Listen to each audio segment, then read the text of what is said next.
Charles in Toronto is all set to start his consulting business, but needs to understand the pros and cons of different types of business ownership. Charles has three options. He can be a sole proprietor. This is the simplest option. All he needs to do is get the Ontario's Master Business License and get started. He will also need GST number from CRA as his sales are expected to exceed $30,000. He will only need to file a T2125 Statement of Business Activities at the end of the year with his T1 return, and no separate return needs to be filed for his businesses. But the simplest option is not always the best option. This option means that business is not a separate entity and the risk and liabilities will be all personal.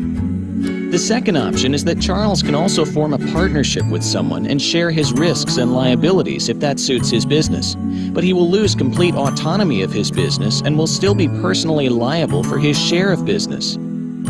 The third option is Charles can set up a corporation and then his business will be a separate legal entity.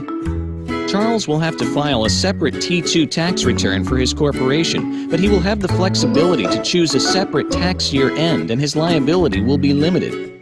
This may not be the simplest option, but it definitely protects Charles from personal liability and gives him flexibility when it comes to tax planning. Watch our other videos to learn more about taxes.